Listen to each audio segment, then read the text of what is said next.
ఐఐటీలో IIITలో BTech చేయాలనేది మీ డ్రీమా? అయితే ఇది ఇండియాలో ఒకే ఒక యూనివర్సిటీ వల్ల సాధ్యం. అదే జేకే లక్ష్మీపతి యూనివర్సిటీ. ఇప్పుడే సంప్రదించండి.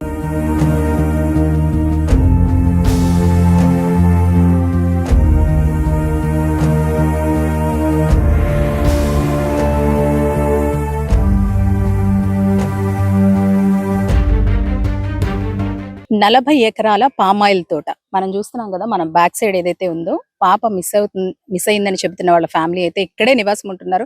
గత 30 ఏళ్లుగా కూడా వాళ్ళు ఇక్కడే ఉంటున్నారంటూ కూడా చెప్తున్నారు. అంటే వాళ్ళ అత్తమామల నుంచి కూడా వాళ్ళు ఇక్కడే ఉంటూ ఉన్నారు. వాళ్ళు పెళ్ళైన తర్వాత, కొడుకు పెళ్ళైన తర్వాత కోడలు కూడా వచ్చింది, 2 పిల్లలు పుట్టారు. ఎప్పటి నుంచో ఇక్కడే ఉంటున్నప్పటికీ కూడా ఇలాంటి సంఘటనలు ఎప్పుడు జరగలేదంటూ కూడా వీళ్ళైతే చెబుతూ ఉన్న పరిస్థితి. గత వారం రోజులు అవుతుంది. గత శనివారం ఆ పాప మిస్ అయింది, రేపటికి వారం అవుతుంది. కానీ ఎక్కడా కూడా పాప ఆచూకీకి సంబంధించి చిన్న క్లూ కూడా ఎక్కడ దొరక్కపోవడం గమనార్హమనే చెప్పుకోవాలి. ఒకవేళ పాప మిస్ అయ్యిందా, లేదంటే ఎవరైనా కిడ్నాప్ చేశారా అనే కోణంలో కూడా పోలీసులు దర్యాప్తు చేస్తున్నారు. ఇందులో ముఖ్యంగా ఏదైతే వీళ్ళ పెంపుడు కుక్క ఉందో, ఈ కుక్క కీ రోల్ ప్లే చేసిందనే చెప్పుకోవాలి. అయితే పాప మిస్ అయినప్పుడు పాపతో పాటు మనం ఇక్కడ చూస్తున్నాం కదా, ఈ డాగ్ కూడా పాపతో పాటు వెళ్ళిన పరిస్థితి. పాప వెనకాతలే మనకి సీసీటీవీ ఫుటేజ్ లో ఈ డాగ్ వెళ్తున్న విజువల్స్ కూడా మనం చూసాం. అయితే కుక్క వెళ్ళిన తర్వాత 3 డేస్ తర్వాత, అంటే పాప మిస్ అయిన 3 డేస్ తర్వాత మళ్ళీ తిరిగి కుక్క ఇంటికి చేరుకుంది. ఆ టైంలో కుక్క నోటి దగ్గర రక్తపు మార్కులు ఉన్నాయంటూ కూడా వీళ్ళు చెప్పారు. అది ఎంతవరకు నిజమనేది పక్కన పెడితే 3 రోజుల తర్వాత ఈ కుక్క రాగానే కూడా పాప తల్లి చున్నీని లాగి తన తల్లికి ఏదో, అంటే పాప తల్లికి పాప గురించి ఏదో చెప్పాలన్న ఆతురతే ఆ కుక్కలో కనిపించిందంటూ కూడా వీళ్ళంతా చెబుతున్నారు. అది చూసిన తర్వాతే ఈ డాగ్ ఎక్కడికి వెళుతుందో చూద్దాము, ఒకవేళ పాప ఆచూకీ చూపిస్తుందేమో అని నిజంగా వాళ్ళు చాలా ఆశపడ్డారు. అయితే ఆ పాప ఈ కుక్క ఏదైతే ఉందో, ఈ కుక్క ఇక్కడున్న జనాల్ని, ఇక్కడున్న హడావిడిని చూసి మళ్ళీ భయపడి అటవీ ప్రాంతంలోకి పారిపోయింది. తర్వాత ఆ కుక్క ఎక్కడికి వెళ్ళిందని పోలీసులు కూడా కనిపెట్టలేకపోయారు. దాదాపు 1 రోజు తర్వాత మళ్ళీ కుక్క ఇంటికి చేరుకుంది. ఆ టైంలోనే అధికారులు కూడా ఈ కుక్కను ట్రాప్ చేసి పట్టుకొని దాన్ని బంధించి, దానికి ఈ రోజైతే గనక మనం చూసుకోవచ్చు, ఆ నెక్ కి ఏదైతే బెల్ట్ ఉందో దానికి GPS ట్రాకర్ నైతే అమర్చారు. సాధారణంగా ఇలాంటి వాటిల్లో ఎక్కువగా మనం గత కొద్ది రోజులుగా పులి సంచారం వీడియోస్ చూస్తూనే ఉన్నాము. పులికి GPS ట్రాకర్ ని ఏ విధంగా అమరుస్తారో అలాగే ఈ కుక్కకి కూడా GPS ట్రాకర్ నైతే అమర్చారు. ఒకవేళ నిజంగా పాప గనక మిస్ అయ్యింది, ఈ కుక్కకి తెలిసుంటే గనక పాప ఎక్కడికి వెళ్ళింది, ఎందుకంటే పాపతో పాటు వెళ్ళింది ఈ కుక్క మాత్రమే కాబట్టి ఎక్కడుంది అనే ఆచూకీ ఒకవేళ తెలిసుంటుంది. నిజంగా మళ్ళీ పాప కోసం గనక కుక్క అటవీ ప్రాంతంలోకి వెళితే ఆ ట్రాక్ చేసి పాప ఆచూకీ కనిపెట్టచ్చు అనుకున్నారు. కానీ ట్రాకర్ అమర్చినా సరే, దానిని బయటికి వదిలేసినా సరే, అది ఇంటి చుట్టూనే అరుస్తూ తిరుగుతూనే ఉంది తప్ప అటవీ ప్రాంతంలోకి గాని, లేదంటే పామాయిల్ తోటల లోపలికి కానీ ఎక్కడా కూడా ఈ కుక్క అయితే గనక వెళ్ళలేదనే చెప్పుకోవాలి. దాదాపు గంట పాటు ఇక్కడిక్కడే తిరిగింది, ఇక్కడిక్కడే అరిచింది. ప్రస్తుతం అయితే గనక ఆ కుక్క ఇక్కడే నిద్రపోతున్న పరిస్థితి అయితే మనం చూసుకోవచ్చు. 3 రోజుల తర్వాత కనిపించింది, మళ్ళీ 1 రోజు మిస్ అయింది, మళ్ళీ 1 రోజు తర్వాత ఇంటికి చేరుకుంది. అయితే ఇలా వెళ్ళి వస్తున్న తరుణంలో పాప ఆచూకీ కేవలం కుక్కకు మాత్రమే తెలిసుంటుంది. పాపతో పాటు కుక్క మాత్రమే వెళ్ళింది కాబట్టి ఎక్కడైనా పడిపోయిందా, లేదంటే ఏదైనా ఆపదలో చిక్కుకుందా, ఇవన్నీ కుక్కకి తెలిసే ఉంటాయి. ఎందుకంటే కుక్క నిజంగా చాలా విశ్వాస జంతువు అంటారు. అది నిజంగా నిజమే. ఆ పాప కోసం అది పడుతున్న ఆతురత కూడా మనకి ఆ కుక్క కళ్ళల్లో అయితే క్లియర్ గా తెలుస్తూ ఉంది. నిజంగా అది చూసే ట్రాకర్ అమరిస్తే గనక పాప ఎక్కడుంది అనేది తెలిసిపోతుంది అనుకున్నారు. కానీ అది కూడా నిరాశే అయ్యిందనుకోవాలి. గత గంట నుంచి కూడా ఇక్కడిక్కడే ఇంటి చుట్టుపక్కలే తిరిగి ఇక్కడే పడుకుంటుంది తప్పితే బయట ప్రాంతానికి, అంటే అటవీ ప్రాంతానికి కానీ, కొండ ప్రాంతానికి కానీ, ఇటువైపు పామాయిల్ తోటల్లో కానీ కుక్క వెళ్ళిన పరిస్థితి అయితే లేదు. అయితే ఇది కూడా నీరు గారిందనే చెప్పుకోవాలి. ఈ ఆధారం కూడా లభించలేదు. మరి పోలీసులు కూడా ఏ విధమైన ఇన్వెస్టిగేషన్ చేస్తారు? అన్ని దారులు మూసుకుపోయిన నేపథ్యంలో ఇక ఒకే ఒకటి, ఎవరైనా కిడ్నాప్ చేశారా, ఆ కోణంలోనే ప్రస్తుతం పోలీసులు అయితే ఇన్వెస్టిగేషన్ చేస్తున్నారు. చూద్దాం, మరి పాప నిజంగా ఈ అటవీ ప్రాంతంలో ఉంటే ప్రాణాలతో బయటపడాలని అందరూ కోరుకుంటున్నారు. మనము కూడా అదే కోరుకుంటున్నాము. వారం కావస్తోంది, పాప ఆచూకీ లభ్యం కాలేదు. ప్రాణాలతో తిరిగి రావాలని మనందరం కూడా కోరుకుందాం. ప్రస్తుతం పాప తండ్రి అయితే మనతోనే ఉన్నారు. ఎన్నాళ్ళ నుంచి ఉంటున్నారండి? అంటే ఇది చిన్న పామాయిల్ తోట కూడా కాదు, దాదాపు 40 ఎకరాలు ఉంది. మీరు ఎప్పటి నుంచి అసలు ఇక్కడ ఉంటున్నారు? చిన్నప్పటి నుంచి ఇక్కడే ఉంటున్నారు. అంటే మీ అమ్మగారు, మీ నాన్నగారు వాళ్ళు కూడా ఇక్కడే ఉండేవారా ఫస్ట్ నుంచి? ఫస్ట్ నుంచి ఇప్పుడు ఇన్నేళ్ల నుంచి మీరు ఉంటున్నారు కదా! ఎప్పుడు కూడా ఇలాంటి సంఘటనలైతే అంటే పాప మిస్ అవ్వడం గాని, లేదంటే ఇటువంటి ఘటనలు మీరెప్పుడు చూసుండరు.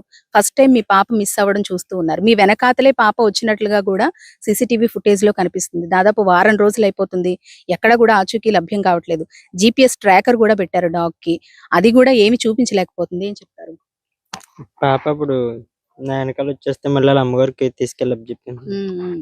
నేను ప్రయత్నం చేసినా పాప ఆచూకీ దొరకట్లేదు. చాలా ప్రయత్నం చేస్తుంది. వారం రోజులుగా ఇక్కడ అనేక బృందాలు జల్లెడ పడుతూనే ఉన్నాయి. పోలీసులు కానివ్వండి, ఎస్‌డీఆర్‌ఎఫ్ బృందాలు కానివ్వండి, డాగ్ స్క్వాడ్ కానివ్వండి.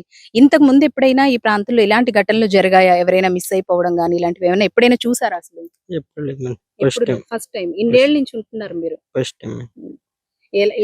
ఎలా అనిపిస్తుందండి? అంటే చాలా టీమ్స్ మీకోసం పనిచేస్తున్నాయి. మీ పాపని ఏ విధంగా అయినా సరే ప్రాణాలతో తీసుకురావాలని ఎంతో మంది ఇక్కడ రేయింబవళ్ళు శ్రమిస్తూనే ఉన్నారు. వారం కావస్తుంది. ఇంకా రాకపోవడం. ఎప్పుడైనా పాప ఆడుకోవడానికి అలా పామాయిల్ తోటల్లోకి వెళ్తూ ఉంటుందా? లేదు మేడం. ఇంటి దగ్గర ఆడుకుంది. మీరు అంటే ఆ పాపని తీసుకొచ్చి లోపల దించారు. కానీ మీ వెనకే వచ్చేసింది. చాలా మంది మీ అమ్మగారు, మీ నాన్నగారు అందరూ ఉంటారు గదా! ఎవరు ఎందుకు చూసుకోలేకపోయారసలు? అప్పుడు మా అమ్మ లేదు మేడం. ఎవరు లేరు. మా మీ నాన్న వైఫ్ మీరున్నారా? మా నాన్న పని చేస్తారు. ఆ! మా వైఫ్ అంగనే ఉంది. చిన్న పాపకి తానం చేపిస్తుంది. హ్మ్. హ్మ్. అంటే ఇంతకు ముందు కూడా ఎప్పుడైనా ఇప్పుడు ఆ అటవీ ప్రాంతం అంతా గూడా పోలీసులు జల్లెడ పట్టారు. ఎప్పుడైనా మీరైనా మీతో పాటు మీ పాపని తీసుకొని ఆ ప్రాంతానికి ఎప్పుడైనా వెళ్లారా? ఎప్పుడు వెళ్ళలేదు మేడం. పామాయిల్ తోటల్లో కూడా పాపని తీసుకొని ఇద్దరు వెళ్ళడం లేదు మేడం. అలాంటిది ఎప్పుడు లేదు మేడం. చేయలేదా? డైరెక్ట్ తీసుకెళ్తే షాప్ దగ్గరికి తీసుకెళ్తాం. ఇంట్లోనే ఆడుకునేదండి ఎప్పుడు? ఇంటి దగ్గర మేడం. ఏం చెప్తారండి అధికారులకి? పాపను సేఫ్టీ దొరుకుతదని చూస్తున్నాం. ఆళ్ళు కూడా ప్రయత్నిస్తున్నారు. కానీ ఎక్కడ ఆచూకీ దొరకట్లేదు. ఎవరి మీదైనా అనుమానం వ్యక్తం చేస్తున్నారా? ఎందుకంటే ఒకవేళ అటవీ ప్రాంతంలోకి వెళ్ళినా, పామాయిల్ తోటలోకి వెళ్ళినా వారం రోజులుగా గాలిస్తున్నారు. ఎక్కడైనా ఆచూకీ లభ్యమయ్యేది. కానీ ఏ చిన్న క్లూ కూడా దొరకట్లేదు. ఎవరి మీదైనా మీకు అనుమానం ఉందా? ఎవరితో అయినా శత్రుత్వం ఉందా మీకసలు? అలాంటివి ఏమి లేవు మేడం. ఎవరైనా తీసుకెళ్లారన్న అనుమానం గూడా మీకు లేదా? చెప్పలేము తీసుకెళ్ళుండొచ్చని. మేడం. ఎందుకంటే గొడవలన్నీ ఏమీ లేవు మేడం. పాపని చూసాను. పాపతో పాటు ఒక కుక్కుంది. తీసుకొద్దామంటే అరిచి మీద పడింది అంటూ కూడా ఓ వ్యక్తి చెప్పడం జరిగింది. ఆయన మీకు తెలుసా అసలెవరు? ఊళ్ళో అతను మేడం. ఆహ్, ఎప్పుడైనా ఇక్కడికొస్తూ ఉంటారా ఆయన? రాడు మేడం. ఎప్పుడు ఎప్పుడు రాలేదు. ఎప్పుడు రాలేదు. మరి ఆయన్నడిగారా? చూసినప్పుడు ఎందుకు తీసుకురాలేదు పాపని ఇక్కడికి? కుక్క అరుస్తుందని చెప్పాడు మేడం. కుక్క అరుస్తుందని పాపని తీసుకురాలేదని చెప్పాడాయన. తీసుకురాలేదు. అయితే మీకెవరి మీద అనుమానం లేదంటారు. అంటే చెప్పలేం మేడం. ఎందుకంటే హ్మ్. అంత గొడవలు ఏమి లేవు మేడం. హ్మ్. హ్మ్. గొడవ ఎప్పుడు ఈ లోపలే పామాయిల్ తోటల్లోనే ఉంటారు కాబట్టి పెద్దగా బయట వాళ్ళతో కూడా మీకంత పరిచయం గాని, లేదంటే అంటే వెళ్లి రావడం గాని ఇలాంటివి చాలా తక్కువగా ఉంటాయి కదా! అవును. సో, మీకెవరి మీద డౌట్ లేదు. డౌట్ అని చెప్పలేం మేడం. ఎందుకంటే మనకు గొడవలు లేవు కదా మేడం. అసలెక్కడికెళ్ళిందనుకుంటున్నారు? మీ ఉద్దేశంలో ఇక్కడిక్కడే తిరిగిందనుకుంటున్నారా? బయట ఎక్కడికైనా ఎళ్ళిపోయిందనుకుంటున్నారా? నేను ఎప్పుడు దింపేసినా సరే అక్కడే ఆడుకుంటది మేడం. హ్మ్. ఒకవేళ ఏడ్చినా సరే మళ్ళీ వెనక్కొచ్చి వాళ్ళ అమ్మ దగ్గరికెళ్ళిపోతుంది. కానీ ఫస్ట్ టైమ్ ఇలాగ ఆ ధైర్యం మీదే పాప వదిలేసింది. మీరు ఎప్పుడు చూసుకున్నారండి? పాప మిస్ అయిన తర్వాత ఎంత సేపటికి చూసుకున్నారు? ఒక అరగంట. అరగంట తర్వాత చూసుకున్నారు. అరగంట తర్వాత అంటే దాదాపు ఒకవేళ వెళ్ళుంటే గనక ఇక్కడిక్కడే కనిపించేది గదా మీకు. ఇక్కడ గాని, అటు జీడిమామిడి తోటల్లో గాని, కొండలపై గాని అంతా సెర్చ్ చేసినా ఎక్కడ గూడా ఆనవాళ్ళు దొరకలేదు. అంటే ఎవరైనా తీసుకెళ్లారన్న ఆలోచన మీకెవరికీ రాలేదా అప్పుడు? అంత ఎప్పుడు ఇలా జరగలేదు కదా మేడం. హ్మ్. దాని మీకు ఆ అనుమానం ఏది రాలేదు. రాలేదు. అంటే ఎప్పుడు ఇక్కడే ఆడుకుంటుంది గదా అన్న ఉద్దేశంలోనే మీరున్నారు. అవును. గతంలో కూడా మీకు ఒక కారు విషయమై ఎవరితోనో చాలా పెద్ద గొడవ అయిందంటూ కూడా చెబుతూ ఉన్నారు. నిజమేనండి అది? నిజం. ఏమైందండి అసలప్పుడు? అది ఒకడికి లీజ్‌కి ఇస్తే మేడం హ్మ్. వేరొకడు తాటలు పెట్టేసాడు మేడం. హ్మ్. దాని గొడవ నక్సల్ స్టేషన్‌లో కంప్లెయింట్ పెట్టాను. మీరు పెట్టారు. స్టేషన్‌లో కంప్లెయింట్ స్టేషన్ ఇచ్చారు. హ్మ్. హ్మ్. అది చాలా పెద్ద గొడవయింది అంటున్నారు గదా! మరి వాళ్ళ మీద ఏమైనా అనుమానం వ్యక్తం చేస్తున్నారా? అంటే మీకు ప్రస్తుతానికైతే ఇక్కడ ఎవరితోనూ గొడవలు లేవంటున్నారు. కానీ పోలీస్ స్టేషన్ వరకు వెళ్లి అంత పెద్ద గొడవయింది. ఎవరైనా కక్షపూరితంగా ఇదేమన్నా చేసుండొచ్చని మీకనిపిస్తుందా? చెప్పలేం మేడం. హ్మ్. నిన్న పోలీసులు గూడా మిమ్మల్ని ఇంట్రోగేషన్ చేయడానికి అంటే ఇన్వెస్టిగేషన్ కోసం అని చెప్పి మిమ్మల్ని తీసుకెళ్ళడం జరిగింది గదా! ఏమడిగారండి? మామూలుగా డీటెయిల్స్ మొత్తం అడిగారు మేడం. హ్మ్. మ్యారేజ్ ఎప్పుడయింది? ఎప్పుడయింది, గొడవలేమన్నా ఫ్యామిలీ గొడవలు గట్రా హ్మ్. ఇయన్నీ అడిగారు మేడం. ఫ్రెండ్స్ హ్మ్. ఇయన్నీ అడిగారు మేడం. మీ ఫ్రెండ్స్ ఏమన్నా ఇక్కడికి తరచూ వస్తూ ఉంటారండి? వస్తాను. మీ ఫ్రెండ్స్ వస్తూ ఉంటారు ఇద్ ఇక్కడికి. ఇద్దరు ముగ్గురు వస్తారు మేడం. అంతకుమించి ఎవరు రారు. మరి పోలీసులు వాళ్ళని గూడా ఇన్వెస్టిగేషన్ చేసారా? చే ఏమన్నారండి? అది నేను అడగలేదు. హ్మ్. అప్పటి మీకెవరి నుంచి మీద వాళ్ళ మీద ఎవరి మీద అనుమానం లేదు. మాట్లాడడం కూడా మానేశాను. ఫ్రెండ్స్ అందరూని. హ్మ్. హ్మ్. ఇప్పుడెవరు మాట్లాడట్లేదు మీతో. లేదు. ఆహ్, పోలీసులు పిలిచినప్పటి నుంచి. ప్రస్తుతం అయితే గనక అధికారులు పూర్తిగా నిఘానైతే ముమ్మరం చేశారని చెప్పుకోవాలి. డ్రోన్ కెమెరాలతో కూడా ఈ ప్రాంతం అంతా జల్లెడ పడుతూ ఉన్నారు. మనం విజువల్స్ లో చూసుకోవచ్చు. పోలీస్ అధికారులు డ్రోన్స్ అంటే కేవలం మాన్యువల్ గానే కాదు, డ్రోన్ సహాయంతో కూడా, డ్రోన్ కెమెరాల సహాయంతో కూడా గత వారం రోజులుగా జల్లెడ పడుతూనే ఉన్నారు. కానీ ఎక్కడా కూడా ఆచూకీ లభ్యం కావట్లేదు. ఎవరైతే పాప తండ్రి ఉన్నారో తన్ని కూడా పోలీసులు ఇన్వెస్టిగేషన్ చేయడం జరిగింది. ఎందుకంటే గతంలో ఒక కారు విషయంలో, అంటే వీళ్ళు కారు లీజుకి ఇచ్చారు ఒక ఆయనకి, ఆయన ఇంకొక ఆయనకి ఆ కారు తాకట్టు పెట్టేయడంతో ఆ లీజు విషయం, ఆ కారు విషయంలో చాలా పెద్ద గొడవైందంటూ అప్పుడు పోలీస్ స్టేషన్ల వరకు వెళ్లారు. సో దానికి సంబంధించిన వాళ్ళు ఎవరైనా కక్షపూరితంగా ఈ ఘటనకి పాల్పడి ఉంటారా అన్న కోణంలో కూడా పోలీసులు దర్యాప్తు చేశారు. అలాగే తండ్రిని కూడా నిన్న ఇన్వెస్టిగేషన్ కి తీసుకెళ్లిన పరిస్థితి. ఆ ఇన్వెస్టిగేషన్ లో కూడా కేవలం ఇంట్లో ఏమైనా గొడవలు ఉన్నాయా, లేదంటే ఇంతకు ముందు ఏమన్నా గొడవలు జరిగాయా, మీ ఫ్యామిలీ ఎలా ఉంటుంది ఏంటి అని ఆరా తీశారు. కానీ వీళ్ళకి ఫ్యామిలీ ఇష్యూస్ గానీ ఏమీ లేకపోవడంతో తిరిగి మళ్ళీ పంపించారు. అలాగే తనకి సంబంధించిన, తండ్రికి సంబంధించిన ఫ్రెండ్స్ కూడా తరచూ ఇక్కడికి వస్తూ వెళ్తూ ఉంటారు కాబట్టి ఆ ఫ్రెండ్స్ ని కూడా పోలీసులు పిలిచి ఇన్వెస్టిగేషన్ చేశారంటూ కూడా చెబుతూ ఉన్నారు. అయితే ఫ్రెండ్స్ కూడా ఇన్వెస్టిగేషన్ చేసిన తర్వాత వాళ్ళెవ్వరూ కూడా నాతో మాట్లాడడం మానేశారు మేడం, వాళ్ళ మీద అనుమానం మేము వ్యక్తపరిచామేమో అని చెప్పి ఫ్రెండ్స్ కూడా మాతో మాట్లాడడం మానేశారంటూ కూడా తండ్రి ఆవేదన వ్యక్తం చేస్తూ ఉన్నాడు.